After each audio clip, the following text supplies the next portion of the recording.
Praise the lord, హల్లెలూయా. దేవుని ప్రశస్తమైన నామంలో అందరికీ వందనాలు. మరి మన యొక్క కార్యక్రమంకి విచ్చేసిన ప్రతి ఒక్కరు కూడా దేవుని పేరిట వందనాలు. జూమ్లో జాయిన్ అయిన వాళ్ళకి, యూట్యూబ్లో వీక్షిస్తున్న వాళ్ళందరికీ కూడా దేవుని పేరిట వందనాలు. మరి కళ్ళు మూసుకొని ప్రార్థన చేసుకొని మన యొక్క వాక్య సందర్శనలోకి వెళ్ళిపోదాం. కళ్ళు మూసుకొని ప్రార్థన చేసుకుందాం. మహాపరిశుద్ధమైన తండ్రి, ప్రేమమేడ నీకే వందనాలు చెల్లించుకున్నాను తండ్రి. ఇంతవరకు నీకు కృపా కనికరంలో మమ్మల్ని జ్ఞాపకం చేసుకున్నందుకు నీకు స్తోత్రం. గతించిన వారం నుంచి ఈ వారం వరకు మమ్మల్ని కాచి కాపాడి బలపరిచి భద్రపరిచినందుకు నీకు స్తోత్రాలు చెల్లించుకుంటున్నాను దేవా. ఇదిగో నాయన ఆరాధన యందు మీరు తోడుగా ఉన్నారు. నాయన వాక్యం ముందు మీరే మాకు తోడుగా నిడుగా ఉండి నడిపించండి, ఆశీర్వదించండి, పరిశుద్ధపరచండి, దీవించండి, సహాయం దయచేయండి. చెప్పుచున్న నాకు మంచి జ్ఞానాన్ని, జ్ఞాపశక్తిని, తెలివిని మాకు దయచేయండి తండ్రి. సాతాను శక్తులు, చీకటి శక్తులు, అంధకార శక్తులు ఏవి మా చుట్టూ లేకుండా తండ్రి నేను వాక్యం అంతట్లో మీరు మాకు తోడుగా ఉండండి. కార్యక్రమం అంతట్లో మీరు మాకు తోడుగా ఉండండి. చెప్తున్న వాక్యం మీరు మాకు తోడుగా ఉండండి. నా నోటిని పూరగా వాడుకోమని దేవానికి కోట్ల కొలు స్తుతులు స్తోత్రాలు చెల్లించుకుంటూ యేసు అతి పరిశుద్ధ నామములో అడిగి వేడుకొనుచున్నాం పరమ తండ్రి. ఆమేన్, ఆమేన్, ఆమేన్. అందరూ బాగున్నారా?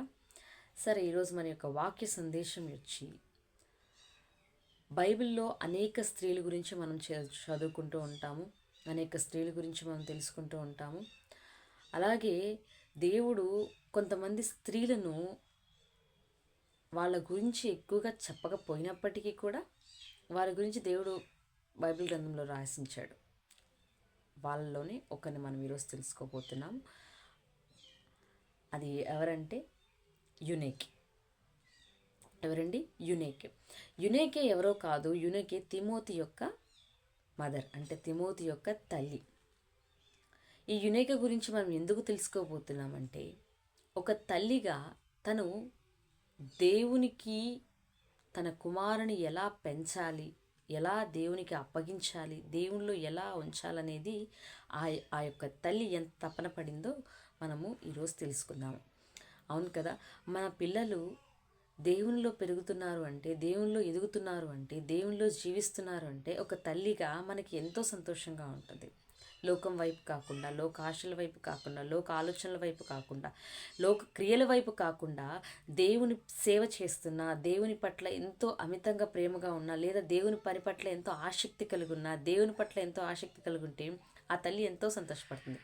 తల్లిదండ్రులు నిజమే కదండి. మన పిల్లలు సాయంత్రం రాగానే అందరి పిల్లల్లాగా సినిమాలు, షికార్లు, ఫ్రెండ్స్తో చిట్ చాట్స్ ఇవన్నీ కాకుండా వచ్చి ప్రార్థన చేసుకొని దేవునికి సమయం ఇచ్చేసి వాక్యం చదువుకొని ఇలా ఉంటే ఏ తల్లిదండ్రులైనా సరే చాలా సంతోషపడతారు.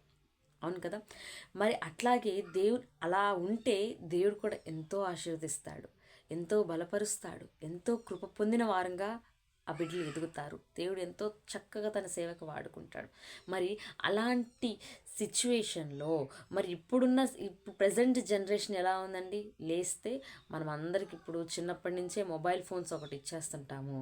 ఆ మొబైల్ ఫోన్ పట్టుకొని వాళ్ళ లైఫ్ అంతా కూడా ఆ మొబైల్ ఫోన్ చుట్టూనే తిరుగుతూ ఉంటుంది. నిజమే కదా, మొబైల్ ఫోన్ చుట్టూనే తిరుగుతూ ఉంటుంది వాళ్ళ లైఫ్ అంతా. ఇప్పుడే చిన్నప్పటి నుంచే దాదాపు 10th పాస్ అయ్యే ఆ చిల్డ్రన్ ఒక 10th పాస్ అయ్యాడంటే వాళ్ళ పిల్లలు అది గొప్పగా అనుకొని వాళ్ళకి ఫోన్లు గిఫ్ట్ ఇచ్చే పేరెంట్స్ కూడా మనం చూస్తూ ఉంటాం కదా. వాళ్ళ లైఫ్ అంతా ఆ ఫోన్ చుట్టూనే సరిపోతుంది, ఆ ఫోన్ చుట్టూ తిరగడమే సరిపోతుంది, ఆ ఫోన్తోనే సరిపోతుంది వాళ్ళకి. ఇంకా దేవుని వాక్యం వస్తున్నారు, ఆదివారానికి మందిరానికి వస్తారు, ఉంటారు, కాసేపు వింటారు, ఆ మందిరానికి వచ్చినా సరే ఫోన్లు చూసుకుంటూ కూర్చుంటూ ఉంటారు. ఇప్పుడున్న జనరేషన్ పిల్లల యొక్క ఇది. అయితే మనకి యునేకే తల్లులకి ఒక చక్కని పాట నేర్పిస్తుంది. అది ఎలా అంటే, తన పిల్లల్ని ఎలా పెంచిందో, తిమోతిని ఎలా పెంచిందో గొప్పగా సాక్ష్యం ఇస్తుంది. ఎవరో తెలుసా? పౌలు భక్తుడు తిమోతి గురించి ఎంతో గొప్పగా సాక్ష్యం ఇస్తాడు. ఏమని తెలుసా? 2 తిమోతి పత్రిక 1వ అధ్యాయము 5వ వచనంలో పౌలు భక్తుడు చక్కగా చెప్తాడు. ఏమని చెప్తాడో నేను అది చదివి వినిపిస్తాను, వినండి. నీ కన్నీళ్లను తలంచుకొని నాకు సంపూర్ణ ఆనందము కలుగుటకై నిన్ను చూడవలనని రేయింబగలు ఆపేక్షించుచు నీ యందున్న నిష్కపటమైన విశ్వాసము జ్ఞాపకము చేసుకొని నా పితరుచార ప్రకారము నిర్మలమైన మనస్సాక్షితో నేను సేవించున్న దేవుని ఎడల కృతజ్ఞతుడనై ఉన్నాను. ఆ విశ్వాసము మొదట నీ అవ్వయైన లోయిలోను నీ తల్లి అయిన యునేకీలోను వసించెను. అది నీయందు సహా వసించుచున్నదని నేను రూఢిగా నమ్ముచున్నాను. ఎంత చక్కగా సాక్ష్యం ఇచ్చారు చూడండి యునేక గురించి. ఫస్ట్ ఎవరిలో ఉందంట? తన అవ్వ అయిన లోయిలోనూ ఉందంట. లోయి నుంచి ఎవరికి సంక్రమించింది? తన తల్లి అయిన యునేకికి కుమార్తె అయిన యునేకికి సంక్రమించింది. యునేక నుంచి ఎవరికి వచ్చింది? తిమోతికి వచ్చిందని నేను రూఢిగా నమ్ముచున్నాను. ఎంత చక్కగా చెప్తున్న నిష్కపటమైన విశ్వాసము. మరి ఈ కాలంలో ఒక తల్లిదండ్రులుగా మనకి ఎలాంటి విశ్వాసం ఉంది? కపటమైన విశ్వాసమా, నిష్కపటమైన విశ్వాసం ఉందో మనం ఒకసారి చెక్ చేసుకోవాలి మనల్ని మనము. ఏదో మేలులు చేస్తున్నారు కదా అని దేవుడి దగ్గరికి పంపించద్దు. ఏదైనా జరుగుతుంది, ఇదిగో నువ్వు వెళ్తే పాస్ అవుతావు, లేదంటే నువ్వు మందిరానికి వెళ్తే మంచి ర్యాంక్ వస్తుంది, లేదంటే నువ్వు మందిరానికి వెళ్తే నీకు మంచి జాబ్ వస్తుంది, నువ్వు మందిరానికి వెళ్తే నీకు పెళ్లి జరుగుతుంది, ఇలాంటివి మన పిల్లలకి నేర్పించకూడదండి. ఒక దేవుని బిడ్డలుగా దేవుని కోసం చేసే పరిచయం చేసే బిడ్డలుగా మనం ఎప్పుడు కూడా మన పిల్లలకి నిజమైన రక్షకుడు ఎవరు, మన నిజమైన రక్షకుడిని మనం నమ్ముతున్నాము, ఎందుకు నమ్ముతున్నాము, దేనికోసం నమ్ముతున్నాము అనేది వాళ్ళకి తెలియజేయాలి. మన కోసం ప్రాణం పెట్టి తన రక్తాన్ని కాచి మన కోసం తన జీవితాన్ని త్యాగం చేసుకున్న యేసయ్యను గురించి మనం చెప్పాలి. మనం ఎందుకు ఈ భూలోకంకి వచ్చామని చెప్పాలి. మనం ఇక్కడ ఏం చేస్తున్నామా, యాత్రికులు పరదేశులమై ఉన్నామని చెప్తారు. మరి అలాంటి యాత్రికులుగా మనం ఎందుకున్నాము, మన యొక్క పనేంటి ఇక్కడ అనేది మన పిల్లలకి బాల్యం నుంచే మనం నేర్పించుతూ ఉండాలి. అంతేకాని అక్కడికి వెళ్ళు ఇది జరుగుతుంది, అక్కడికి వెళ్ళు మందిరానికి వెళ్ళు ఇలా జరుగుతుంది, జాబ్స్ వస్తాయి, మ్యారేజ్ అవుతాయి, ఇలాంటివన్నీ కూడా మన పిల్లలకి నేర్పిస్తే ఆ తరం పిల్లలు తర్వాత పిల్లలు కూడా ఓహో మందిరానికి వెళ్తే ఇది జరుగుతుందేమో, దేవుని నమ్ముకుంటే నాకు ఇది జరిగిద్ది, దేవుని నమ్ముకుంటే నాకు ఇలా జరుగుతుంది, మంచి జరుగుతుంది అనే ఆలోచన అనే తలంపు పిల్లలకి చిన్నప్పటి నుంచి నేర్పించకూడదు. దేవుడి యొక్క జ్ఞానంలో నేర్పించాలి. దేవుడి దగ్గరికి వెళ్తే మన జ్ఞానం సంపాదించుకోవాలి. సొలొమోను భక్తుడు చక్కగా రాస్తాడు, ఆయన యందు జ్ఞానము గుప్తమై ఉన్నది. అన్నీ కూడా దేవుని యొద్దే ఉన్నాయి. మనకి మన రక్షకుడు, మనల్ని రక్షించిన వాడు దేవుడు, నజరేయుడైన యేసు క్రీస్తు మన కొరకు తన ప్రాణాన్ని పెట్టాడు. ఎందుకు పెట్టాడు? మన పాపాల కొరకు. మనం చేసే పాపాలు, మనం చేసే దోషాలు, మనం ఆడే అబద్ధాలు, మనం చేసే మోసాలు, మనం చేసే అతిక్రమాలు, వీటన్నిటి కొరకు దేవుడు కల్వరి శిలువలో మన కొరకు ప్రాణం విడిచాడు అని చెప్పేసి నిజమైన దేవుడు అని వాళ్ళకి తెలియచేయాలి. ఏదో మేలుల కోసం మనమే స్థిరత్వంగా లేకపోతే, మనమే వాక్యంలో స్థిరంగా లేకపోతే మన పిల్లలకి మనం ఏం నేర్పిస్తున్నాము? మరి యునేకని చూడండి, చక్కగా నిష్కపటమైన విశ్వాసాన్ని నేర్పించిందంట యునేకే తన కుమారునికి. తన కుమారునికి విశ్వాసం అంటే ఏంటనేది నేర్పించింది. మరి నీ బిడ్డలకి నీకు విశ్వాసం అంటే ఏంటో నేర్పిస్తున్నావా? అసలు విశ్వాసం అంటే ఏంటో ఆ పిల్లలకి తెలియజేస్తున్నావా? అసలు దేవుడు అంటే ఎవరో ఆ బిడ్డలకి తెలియజేస్తున్నావా? వాక్యం అంటే ఏంటి, వాక్యం మనలో ఎలా పనిచేస్తుంది అనేది వాళ్ళకి తెలియజేస్తున్నామా? మనం ఆలోచించాలి. తల్లిదండ్రులుగా మనం పిల్లల్ని ఎలా పెంచుతున్నాము, పిల్లలకి మనం ఏం నేర్పిస్తున్నాము? ఎన్నో రకాల వీడియోస్, స్టోరీస్, బైబిల్ మూవీస్ ఎన్నో వస్తున్నాయి. వాళ్ళకి వాక్యం చదివి వినిపించిన అర్థం కాకపోతే ఆ విధంగా అయినా పిల్లలకు మనం నేర్పించుకోవాలి. నీకు చాలా గొప్పగా చెప్తుందన్నమాట పిల్లలకి. దేవుని యొక్క విశ్వాసం గురించి తెలియచేసింది. విశ్వాసం అంటే ఏంటనేది తెలియచేసింది తన బిడ్డకి తిమోతికి. అపోస్తుల కార్యంలో 16వ అధ్యాయంలో కనుక చూసుకుంటే యునేకే యూదురాలే, కానీ తన భర్త అన్యుడు అయినప్పటికీ కూడా యునేకే తన భర్త అన్యుడు అయినప్పటికీ కూడా అన్యుడు నేర్పిస్తాడా వాక్యం గురించి? నేర్పించదు. కానీ యునేకే యూదురాలు కాబట్టి, యునేకే దేవుని బిడ్డ కాబట్టి, దేవుని తెలుసుకున్న బిడ్డ కాబట్టి తన బిడ్డకి, తన కుమారునికి తిమోతికి దేవుని గురించి తెలియజేసింది. దేవుడు చేసే గొప్ప కార్యాలు తెలియజేసింది. దేవుడి యొక్క గొప్పతనాన్ని, విశిష్టతని తెలియజేసింది. ఆ బిడ్డలో చిన్నప్పటి నుంచే మనం ఎప్పుడైనా మనం చూస్తూ ఉంటాం, చిన్నప్పటి నుంచి మన తల్లి ఏది చేస్తే పిల్లలు అది చేసుకుంటూ వస్తారు చిన్నప్పుడు. నిజమే కదండి? మనం చిమ్ముతుంటారు, మనం బట్టలు ఉతుతుంటే అది గమనిస్తారు, గ్రహిస్తారు, మనం ఏం చేస్తున్నామనేది గ్రహిస్తారు. అలాగే నీవు మోకరించి ప్రార్థిస్తే నీతో పాటు నీ బిడ్డలు కూడా వస్తారు. నీవు వాక్యం చదివితే అసలు అదేంటనైనా సరే పక్కన కూర్చుంటారు. గర్భంలో ఉన్నప్పుడే నువ్వు వాక్యం చదివితే బిడ్డ యొక్క మెదడులో ఎలాగైతే స్టోర్ అయి ఉంటుందో, నీవు ఎప్పుడైతే ఆ శిశువుని నీ పక్కన కూర్చోపెట్టుకొని వాక్యము, ప్రార్థన అనేది నీవు చేయగలిగితే ఆ పిల్లలకి చిన్న బాల్యము నుంచే నీవు వారిలో ఒక విత్తనం నాటిన దానివి అవుతావు. మరి నీవు అలా ఉన్నావా లేదా అనేది మనం ఒకసారి గమనించుకోవాలి. తల్లులమైన మనం మన పిల్లని ఏ విధంగా పెంచుతున్నామనేది. మరి వాళ్ళకు వాక్యం నేర్పిస్తున్నామా? ప్రార్థించడం నేర్పిస్తున్నామా? బైబిల్ యొక్క గొప్పతనాన్ని మనం చెప్పగలుగుతున్నామా? బైబిల్లో ఉండే చిన్న చిన్న స్టోరీస్ ఎన్నో విధాలుగా, ఎన్నో రకరకాలుగా స్టోరీస్, మత్తయి, మార్కు, లూకా, ఇవన్నీ కూడా ఉపమానాల గురించి ఉంటాయి. కాబట్టి అవి స్టోరీస్ వైజ్గా ఉంటాయి. పిల్లలకు ఆ విధంగా మనం చెప్పచ్చు. పలానా ఇలా చేశాడు దేవుడు, ఇంత గొప్ప కార్యాలు చేశాడు అని చెప్పేసి మనం పిల్లలకి తెలియజేయచ్చు. ఎందుకంటే తల్లి యొక్క ప్రభావం చాలా ఎక్కువగా ఉంటుంది పిల్లల మీద. తల్లి యొక్క ప్రభావం చాలా ఎక్కువగా ఉంటుంది. ఎందుకంటే తల్లిని చూస్తే చాలా వాటికి నేర్చుకుంటారు. కాబట్టి తల్లి యొక్క ప్రభావం పిల్లల మీద చాలా ఎక్కువగా ఉంటుంది. భర్త ఆఫీస్కి వెళ్ళిపోతాడు, ఎప్పుడుకో నైట్కి వస్తాడు, కానీ పిల్లల్ని పెంచేది ఎవరమ్మా? తల్లి. కాబట్టి తల్లి మీద చాలా గొప్ప బాధ్యత కూడా ఉంది పిల్లల పట్ల. మరి ఆ తల్లే కదా పిల్లలకి అన్నీ నేర్పించుకోవాల్సిందే. ఏం నేర్పించిందంట యునైక? ఫస్ట్ పాయింట్ ఏమనుకున్నాం మనము? నిష్కపటమైన విశ్వాసాన్ని నేర్పించింది. నిజమైన దేవుడు అంటే ఏంటో తెలియచేసింది. రెండోది, దేవుని యొక్క వాక్యాన్ని తెలియచేసింది. లేఖనాలను నేర్పించింది చిన్నప్పటి నుంచే. సండే స్కూల్కి పంపమంటే పంపరు. వాళ్ళకి ఇప్పుడు ఏంటిది, మొత్తం యాక్టివిటీస్, కల్చరల్ యాక్టివిటీస్ పిల్లలకి స్కూల్స్లో ఏదైతే కల్చరల్ యాక్టివిటీస్ నేర్చుకుంటాం, మా అమ్మాయి స్పోర్ట్స్లో ఉండాలి, మా అమ్మాయి బ్యాడ్మింటన్లో ఉండాలి, మా అమ్మాయి సింగింగ్లో ఉండాలి, మా అమ్మాయి డాన్సింగ్లో ఉండాలి, ఇవన్నీ ఉండొచ్చమ్మా, ఇవన్నీ ఉండొచ్చు. కానీ వీటన్నిటికంటే ముఖ్యమేంటి? దేవుని యొక్క వాక్యం. మరి వీటన్నిటిలో ఉంటున్న నీ బిడ్డ దేవుని యొక్క వాక్యంలో కూడా ముందుగా ఉంటుందా? చదవడం విషయం కాదు, ఎవరైనా చదువుతారు. ఇప్పుడు స్కూల్లో చదివిన పిల్లలు బైబిల్ చదవరని గ్యారంటీ నేను ఇవ్వలేను. కానీ పిల్లలకి దేవుడంటే ఏంటో తెలుసా? వాక్యం ఎవరైనా చదివి పఠిస్తారు, ఎవరైనా కంఠస్థ వాక్యాన్ని చెప్తారు.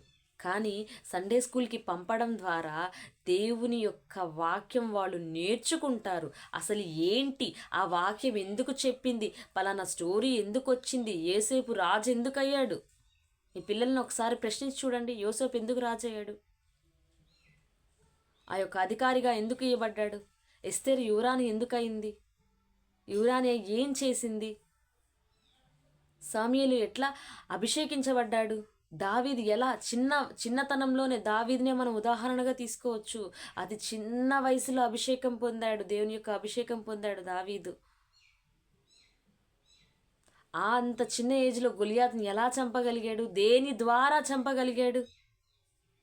మరి అంత చిన్న బాబుకి, 15 సంవత్సరాల బాబుకి, మరి మన పిల్లల యొక్క 15 సంవత్సరాల పిల్లలకి మనం ఏం నేర్పిస్తున్నాం? ఐఐటి, జేఈఈ, నీట్, ఇవన్నీ నేర్పిస్తున్నాం. తప్పని నేను అనట్లేదు. వాటితో పాటు దానికంటే ముఖ్యమైనది దేవుని యొక్క వాక్య లేఖనాలను నేర్పించాలి. అవి నేర్పిస్తేనే వాటిలో ముందుకెళ్తారు. మన పిల్లలకి జ్ఞానం ఎంతో కావాలి, మంచి స్థిరపడాలి, వాళ్ళు మంచి చదువుకోవాలని మనం ఆశిస్తాం. వాటన్నిటితో పాటు ఈ లోక జ్ఞానంతో పాటు దేవుని యొక్క జ్ఞానం కూడా మనం వాళ్ళకి నేర్పించే తల్లిదండ్రులుగా మనం ఉండాలి. మరి అట్లాంటి తల్లిదండ్రులుగా మనం ఉన్నామో లేదో ఒకసారి మనల్ని మనము చెక్ చేసుకోవాలి. మన వెంబడి తీసుకెళ్ళాలి, సండే స్కూల్కి పంపించాలి, యవనస్తుల కూటాలకి పంపించాలి. అసలు ప్రేయర్ మీటింగ్స్ జరుగుతుంటే ముందు వాళ్ళని పంపించాలి. మనమే వాళ్ళకి టీవీ లోపల ఇంట్లో టీవీ వదిలేసి మనం మీటింగ్స్కి పరిగెత్తడం కాదు. మనతో పాటు మన పిల్లల్ని కూడా దేవుని యొక్క మందిరానికి ఎప్పుడైతే తీసుకొస్తామో వాళ్ళు విన్న వాక్యం ఏదైనా సరే, ఒకరోజు కాకపోయినా ఒకరోజైనా పలానప్పుడు నేను పలానా విన్నాను, ఈరోజు వాక్యం ఈరోజు ఇలా చెప్పారు, ఓహో ఇలా జరిగింది, బైబిల్లో ఇలా జరిగింది అని చెప్పేసి వాళ్ళకి ఒకానొక టైంలో గుర్తొస్తూ ఉంటాయి. నువ్వు అలా కాకుండా నీ పిల్లలు దానికి బానిసయ్యారు కదా అని చెప్పేసి దానికి వదిలేసి నువ్వు మందిరానికి వెళ్ళి నువ్వు దేవా నా బిడ్డను మార్చంటే దేవుడు ఎలా మారుస్తాడు? మనమైనా ఆలోచించాలి కదా. కాబట్టి మన పిల్లల్ని మనం మనతో పాటు మందిరానికి తీసుకెళ్ళాలి, సండే స్కూల్కి పంపించాలి, యవనస్తుల కూటాలకి పంపించాలి. మా దేవుని సన్నిధిలో మనం ఒక మందిరంలో మనకు ప్రార్థన జరుగుతుందంటే మన పిల్లలు ముందుండేలాగా మనం చూసుకోవాలి. యునైకి అలాగే చేసింది. అతి చిన్న వయసులో వెళ్ళి పౌలు భక్తుడికి అప్పగిచ్చేసింది తన కుమారుణ్ణి. లేఖనాలు నేర్పించి ఎంతో గొప్ప సాక్షిగా పౌలు భక్తుడు ఒకటే అంటాడు, ఏమంటాడు, నేను పెంచిన శిష్యుల్లో నాకు అతి ప్రముఖుడు, నాకు ఇష్టమైన వాడు. ఎందుకు అన్నాడు? తను చెప్పిన ప్రతి పనిని చేశాడు. అంటే అంత పద్ధతిగా ఆ తల్లి యునైకే తన కుమారుని పెంచింది. అంతటి పౌరభక్తుడే తన గురించి సాక్ష్యం ఇస్తున్నాడంటే ఎంత చక్కగా ఆ బిడ్డని పెంచింది దైవభక్తి పట్ల. మరి నీ బిడ్డ గురించి, నా బిడ్డల గురించి మరి ఈరోజు అటువంటి సాక్ష్యము దేవుని యొక్క పాస్టర్లు మనకి ఇవ్వగలుగుతున్నారా? మందిరంలో సేవ చేయాలి, పరిచర్య చేయాలి, అన్నిట్లో ముందుండాలి, మన పిల్లలు ముందుకెళ్ళాలి, వాళ్ళకన్నిటినీ నేర్పించాలి. పరిచర్య చేయకుండా నా బిడ్డలు అత్యున్నత స్థాయికి వెళ్ళాలంటే దేవుడు దానికి ఎన్నడూ కూడా ఒప్పుకోడు. పరిచర్య ముఖ్యం. గ్రౌండ్ వర్క్ నుంచి రావాలి ప్రతి ఒక్కరం కూడా. అంటే ఆ పరిచర్య చేస్తే అక్కడున్న సేవలో ఉండే కష్టం ఏంటనేది తెలిసిద్ది. ఒక ఈవెంట్ జరుగుతుందంటే చర్చ్లో పిల్లల్ని పంపించరు, మా పిల్లలు ఎందుకు చేయాలి. కానీ అట్టి గొప్ప ధన్యత తొందరగా అందరికీ రాదు. దేవుని ఏర్పాటు కూడా ఉండాలనిపించింది నాకు ఒక్కొక్కసారి. నేను అనుకుంటూ ఉంటాను, ఎప్పుడు చేసేవాళ్లే చేస్తూ ఉండుంటే ఓకే వీళ్ళ పట్ల దేవుడు ఏర్పాటు ఇలా ఉంది అని అనుకుంటాను. అది కూడా అదృష్టం, దేవుని యొక్క పరిచర్య చేయడం కూడా. మరి మన పిల్లల్ని పరిచర్యకి ఎట్లా ఉంచుతున్నాం అనేది చూసుకోవాలి. దేవుని యొక్క వాక్యం ఎంతో శక్తివంతమైనది, ప్రభావం కలిగినది, గొప్ప ఆదరణించే శక్తి. ఆయన వాక్యం మన పాదాలకు దీపము. మరి ఎంత చక్కగా ఆ యునైకే యొక్క తల్లి ఎంత బాగా యునైకేకి నేర్పించింది, యునైకి తిమోతికి నేర్పించింది. మరి మన బిడ్డలకు మనం ఏం నేర్పిస్తున్నాము? ఈ లోకం వైపు చూడమంటున్నామా, లేకపోతే ఎలా మన బిడ్డల్ని పెంచుకోవాలనుకుంటున్నాము? ద్వితీయోపదేశ కాండంలో అంటాడు దేవుడు, మన కుమారులకి పడుకున్నప్పుడును, లేచినప్పుడును, త్రోవ నడుచునప్పుడును వాటిని హృదయం అనే పలకల మీద రాయాలి ఆయన వాక్యాన్ని అని చెప్పేసి చెప్తారు. మరి ఎంతమంది మన బిడ్డలకి యొక్క హృదయం అనే పలకల మీద దేవుని యొక్క రాతలు ఉన్నాయా, సినిమాల యొక్క రాతలు ఉన్నాయా? ఇక్కడ పచ్చబొట్లు పొడిపించుకుంటారు చేతులకి హీరోస్ యొక్క నేమ్స్. మనకి ఉండాల్సింది ఇక్కడ హీరోస్ యొక్క నేమ్స్ కాదు, మన హృదయం అనేది నిష్కపటమైన విశ్వాసంతో దేవుని యొక్క లేఖనములతోటి మన యొక్క హృదయం అనేది ఉండాలి. అప్పుడే దేవుడు మనలో ఉంటాడు.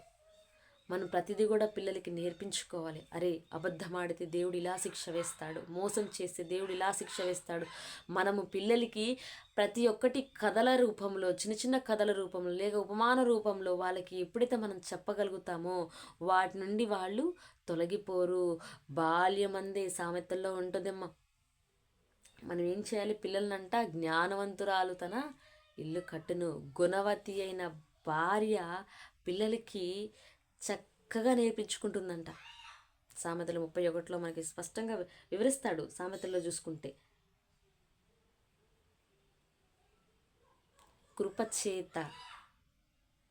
కృపచేత పిల్లలకి అన్నీ కూడా నేర్పించుకుంటుంది. మరి మనం ఎలా ఉన్నాము?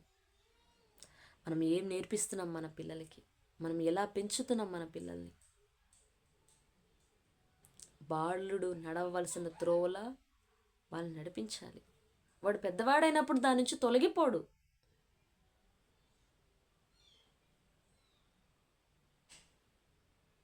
దాని నుంచి తప్పిపోడు.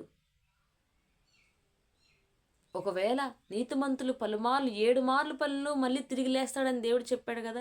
మరి ఒకసారి నువ్వు ఆ విత్తనం నాటిన తర్వాత అది వృక్షమై వాళ్ళ మైండ్లో దేవుడి యొక్క వాక్యం నిలబడినప్పుడు, ఒకవేళ ఒక పొరపాటున ఏదైనా క్షణంలో తప్పిపోయినా మళ్ళీ తనకి గుర్తుకొస్తుంది, అరే నేను చేసేది తప్పు, దేవుడు నన్ను ఈ పని చేస్తే దేవుడు నన్ను శిక్షిస్తాడు అన్న భయం వాళ్ళకు ఉంటుందన్నమాట. మరి నీ బిడ్డలకి నీవు చిన్నప్పటి నుంచి అది నేర్పించకపోతే వాడు పాపంలో ఉంటే పాపంలోనే వెళ్ళిపోతాడు, పాపంలోనే జీవిస్తాడు, పాపంలోనే మరణిస్తాడు, చివరికి అగ్నిగుండ పాలవుతాడు. మరి మన బిడ్డలకి మనం ఎలా పెంచాలనేది మనము యునైకే యొక్క తల్లి దగ్గర నుంచి చాలా చక్కగా నేర్చుకోవచ్చు. మూడోది చూసుకుంటే యునైకే తన బిడ్డని సేవకుడికి అప్పగిచ్చేస్తుంది. ఇప్పటి కాలంలో సేవకు అప్పగించాలంటే వాళ్ళ వల్ల కాదు. అమ్మో సేవకు అప్పగిస్తే మా అబ్బాయి లైఫ్ ఏమైపోద్దో అని ఆలోచించుకునే తల్లిదండ్రులు కూడా ఉన్నారు. సేవ అనేది అందరికీ దక్కే భాగ్యం కాదు, అందరికీ దొరికే అదృష్టం కాదు. సేవ అనేది చాలా రేర్గా దొరుకుతుంది. దేవుడు చాలామంది పాస్టర్లు నిలబడొచ్చు, పోడియంస్ దగ్గర నిలబడి వాక్యం చెప్పొచ్చు, కానీ దేవుడు ఎన్నుకునే బిడ్డలు చాలా తక్కువ మంది ఉంటారు. దేవుడు వాళ్ళని ఎంత వాడుకోవాలో ఆయన సేవకు అంతలా వాడుకుంటాడు. చాలా రేర్గా దొరుకుతారు వాళ్ళందరూ. దేవుడి చేత ఎన్నుకోబడే వాళ్ళు వేరు, మనకై మనం పోవడం వేరు. మరి అలా దేవుడి చేత తిమోతిని ఏరి కోరి ఎన్నుకున్నాడు దేవుడు. మరి మన బిడ్డల్ని దేవుడు అలా ఎన్నుకున్నాడా? దేవుడు మన బిడ్డల్ని అలా కోరుకుంటున్నాడు, తన సేవలో పాలిపొందులు పొందాలని. అలా నీవు తయారు చేస్తున్నావు నీ బిడ్డలని ఒకసారి మనం గ్రహించుకోవాలి, ఆలోచించుకోవాలి, తెలుసుకోవాలి. మన బిడ్డల్ని మనం ఎలా పెంచుతున్నాం, ఎలా నడుస్తున్నాం, వాళ్ళకి ఏం నేర్పిస్తున్నామో మనం దేవుడి యొక్క సేవకి వాళ్ళని అప్పగించుకోవాలి, సేవకుడికి అప్పగించుకోవాలి. వాళ్ళు సరైన మార్గంలో వాళ్ళని నడిపిస్తారు. అంతేకాని దేవుని సేవ అంటే ఏదో వాళ్ళు ఇక అన్నీ ఇదైపోతారని మీరు అనుకోవద్దు. దేవుని సేవలో మన బిడ్డల్ని పెంచాలి, దేవుని సేవను వాళ్ళకి తెలియజేయాలి. దేవుడు అంటే ఏంటి, ఆయన సేవ అంటే ఏంటి, ఎందుకు వీళ్ళందరూ సేవలోకి వచ్చారు. ఆరాధన చేశామనో 2 ముక్కలు వాక్యం చెప్పామనో ఇదే కాదు సేవ అంటే. దేవుని సేవ చాలా ఇరుకైన మార్గం. అది ఆ ఇరుకైన మార్గంలో ప్రవేశించి ఆ ఇరుకైన మార్గంలో పోతుంటేనే ఆయన యొక్క గొప్పతనం తెలుస్తుంది. కానీ దూరం నుంచి చూసి అరే వీళ్ళు ఇంత పాస్టర్లు అన్నాక వీళ్ళు ఇంత బాగా రెడీ అవుతున్నారు, ఇంత బాగా ఉంటున్నారు, వీళ్ళకి ఏం పని ఉంటుంది, ఏం చేస్తారు అని అసలు అనుకోవద్దు. అది అసలు ఛాన్సే లేదు దానికి. ఒక సేవకుడు ఎన్ని బాధలు ఎన్ని అవమానాలు పడతారు తెలుసా, ఎంత కష్టపడతారు తెలుసా, ఎంత నేర్చుకోవాలో తెలుసా. ఇవన్నీ ఉంటాయి ఒక సేవ అంటే. పరిచర్య చేసేటప్పుడు ప్రతిదీ కూడా తన పరిచర్య ఎందుకు చేయమంటారు, తనను తాను తగ్గించుకోవడానికి. ఇదిగో నేను ఈ దీన స్థితిలో ఉన్నాను దేవా, ఈ దీన స్థితిలో నుంచి నన్ను లేవనెత్తు అని చేయడానికే పరిచర్య అనేది స్టార్ట్ చేపిస్తారు పిల్లల చేత. ఆ పరిచర్యలో మనం వెళ్తూ ఉంటే దేవుడు ఒక్కొక్క మెట్టు అంటే తన యొక్క రాజ్యానికి మెట్లు వేస్తూ ఉంటాడు. చాలామందికి అది తెలియక డైరెక్ట్ ఇక మేము వాక్యాలు చెప్పాలి, ప్రార్థనలు చేయాలి, పాటలు పాడాలంటే అది అవ్వదు. పిల్లలకి ప్రతిదీ చిన్నగా ప్రతిదీ చిన్నగా నేర్పించాలి. కాస్త పాట పాడగానే స్టేజ్ ఎక్కాలంటే అవ్వదమ్మా. అన్నీ అలా కలిసి రావు. వాళ్ళకి మనం ప్రార్థించాలి. ఒక తల్లిగా నీవు ఎంత ప్రార్థన చేస్తే, ఎంత ప్రార్థన నేర్పిస్తే పిల్లలకి, వాళ్ళు మ్రోకరించి ప్రార్థించి దేవా నాకు నీ సన్నిధిలో ఆరాధన చేసే గొప్ప భాగ్యాన్ని నాకు ఇవ్వు తండ్రి అని ఎప్పుడైతే దీన మనసుతో అడుగుతుందో దేవుడు అక్కడ మన బిడ్డల్ని మెచ్చుతాడు. నీవు ప్రార్థన చేయాలి, తల్లి ప్రార్థన ఉండాలి. తల్లి ప్రార్థన బిడ్డల యొక్క భవిష్యత్తునే మారుస్తుంది. తల్లి యొక్క ప్రార్థన ఆ కుటుంబం యొక్క రక్షణనే మారుస్తుంది. తల్లి యొక్క ప్రార్థన ఆ బిడ్డల యొక్క జీవితాన్ని ఎంతో అత్యున్నతమైన స్థానంలో నిలబెడుతుంది. కాబట్టి అట్టి ప్రార్థన ప్రతి ఒక్క తల్లికి, చెల్లికి, అక్కకి ఉండాలి. తన కుటుంబం గురించి ప్రార్థించే ఆలోచన ప్రతి ఒక్క స్త్రీకి మనం ఉండాలి. యునేకని చూసారా, తన భర్త అన్యుడైనప్పటికీ కూడా తన బిడ్డలని నిష్కపటమైన విశ్వాసంతో పెంచింది. అలాగే దేవుని యొక్క లేఖనాలను నేర్పించింది. అలాగే దేవుని సేవకు ఆ బిడ్డని అప్పగించేసుకుంది. అటువంటి ధైర్యము, అటువంటి విధేయత, అటువంటి విశ్వాసము మరి నీలో నాలో ఉందో ఒక్కసారి మనం గమనించుకోవాలన్నమాట. మనం తెలుసుకొని దేవుడి పట్ల మనం విశ్వాసం ఉంటున్నామంటే విశ్వాసంగా ఉంటున్నామని కాదు, పిల్లలకి కూడా మనం అది నేర్పించాలి. మన యొక్క విశ్వాసం మన పిల్లల్లోనే తెలుస్తుంది, మన యొక్క క్రియల్లోనే తెలుస్తుంది అని చెప్పేసి అని అంటారు. కాబట్టి నీ యొక్క విశ్వాసమైన ప్రార్థన నీ యొక్క బిడ్డల యొక్క ఎదుగుదలకు తోడ్పడుతుంది. కాబట్టి మన మీద ఎంతో బాధ్యత ఉంది, ఒక స్త్రీ మీద ఎంతో బాధ్యత ఉంది మన కుటుంబాన్ని కట్టుకోవడానికి. కాబట్టి ప్రతి ఒక్కరూ కూడా మన యొక్క పిల్లల్ని దైవిక మానంలో పెంచాలని యునేకేలాగా ప్రతి ఒక్క స్త్రీ తన బిడ్డలకి దేవుని యొక్క వాక్యాన్ని, లేఖనాన్ని, యొక్క గొప్పతనాన్ని తెలియజేయాలని మనస్ఫూర్తిగా కోరుకుంటూ ఈ యొక్క వాక్యాన్ని ముగిస్తున్నాను. కళ్ళు మూసుకొని ప్రార్థన చేసుకుందాము. మహాపరిశుద్ధమైన తండ్రి, నీ యొక్క పరిశుద్ధమైన పాదాలకు వేలకొలు స్తుతులు స్తోత్రాలు చెల్లించుకుంటున్నాను తండ్రి. ఇంతవరకు నీ యొక్క సన్నిధానంలో మమ్మల్ని నడిపించినందుకు నీకు స్తోత్రములు చెల్లించుకుంటున్నాను తండ్రి. వాక్యం మీరు మాకు తోడుగా నీడుగా ఉన్నారు దేవా.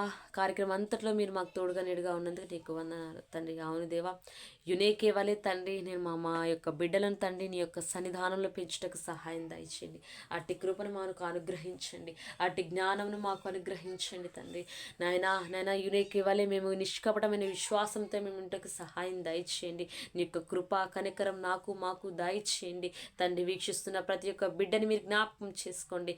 ప్రతి ఒక్క బిడ్డ మీద నీ యొక్క ఆత్మాభిషేకాన్ని నింపమని ప్రార్థిస్తున్నాను తండ్రి. నీ యొక్క ఆత్మచేత నింపండి తండ్రి. వినిన వాక్యాన్ని తండ్రి నైనా త్రోసి వేసుకోకుండా దేవా, నైనా విన్న వాక్యాన్ని తండ్రి దాన్ని అనుసరించుటకు సహాయం దయచేయండి తండ్రి.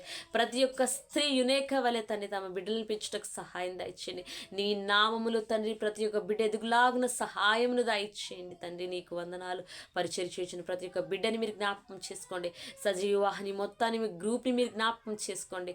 నాయన ప్రతి ఒక్క బిడ్డని పార్టిసిపేట్ చేసిన ప్రతి ఒక్క బిడ్డని తండ్రి ఎంతో భారముతో తండ్రి నీ సన్నిధిలో ప్రార్థిస్తున్నారు. ప్రతి ఒక్క బిడ్డని మీరే దీవించండి, ఆశీర్వదించండి, పరిశుద్ధపరచండి, సహాయం దయచేయండి.